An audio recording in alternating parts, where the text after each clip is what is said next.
Alors, l'idée de vous lancer en indépendant, en Israël, ça vous trotte dans la tête? Mais voilà, la paperasse, les statuts, ça fait un peu peur, hein? Pas de panique.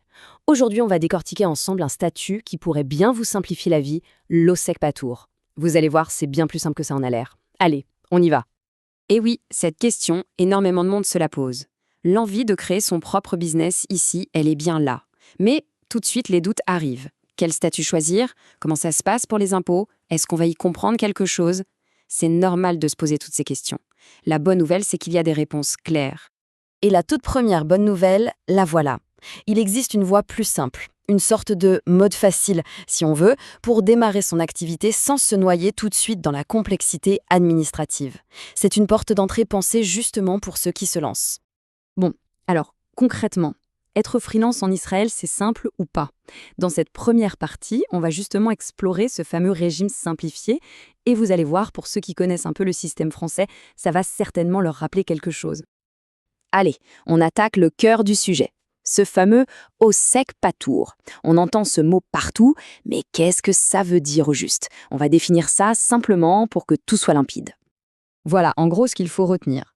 L'Osek Patour, c'est un statut d'indépendant qui a un avantage énorme. On est dispensé de facturer la TVA, le Maham, comme on dit ici.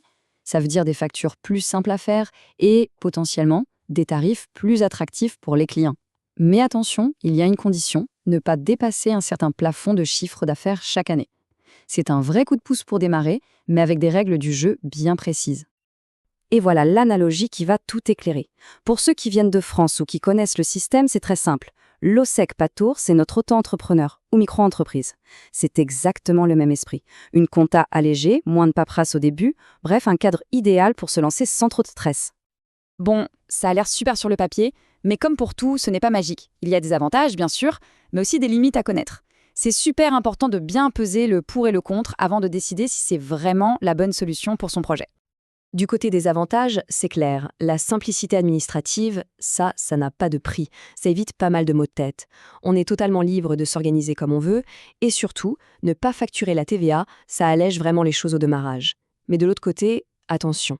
La responsabilité personnelle veut dire que s'il y a des dettes, vos biens personnels peuvent être engagés. Et puis il y a ce fameux plafond de chiffre d'affaires, si on le dépasse, eh bien on doit changer de statut, c'est obligatoire. Et là, on arrive au point le plus important. Vraiment, le truc à savoir absolument.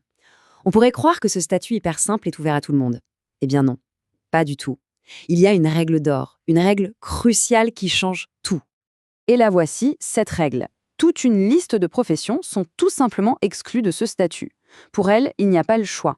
La loi israélienne les oblige à s'enregistrer sous un autre statut, l'Osek Mourché, ce qui veut dire qu'elles doivent facturer la TVA dès le premier euro, ou plutôt le premier shekel encaissé. C'est un filtre, et il est incontournable.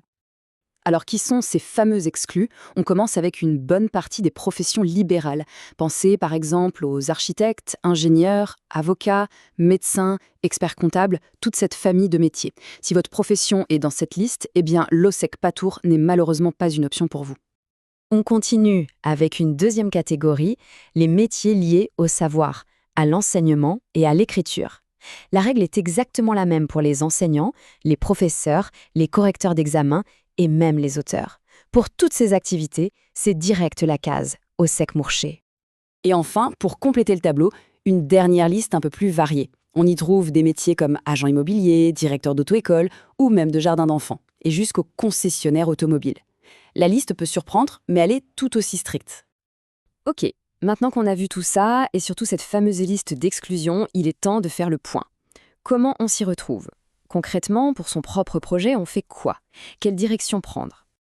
Finalement, la logique est super simple, c'est presque binaire. La seule question à se poser, c'est est-ce que ma profession est dans l'une de ces listes? Si la réponse est oui, il n'y a pas à réfléchir, c'est Osek Mourché obligatoire. Si la réponse est non, alors là, la porte s'ouvre et le Osek Patour devient une option vraiment, vraiment intéressante à considérer pour se lancer. On termine donc sur cette question essentielle, car au final, la réponse dépend de chaque situation, de chaque projet, de chaque ambition. Vous avez maintenant les clés pour comprendre cette première étape décisive. Le bon choix, c'est celui qui va vous permettre de démarrer sereinement pour vous concentrer sur l'essentiel, la réussite de votre activité.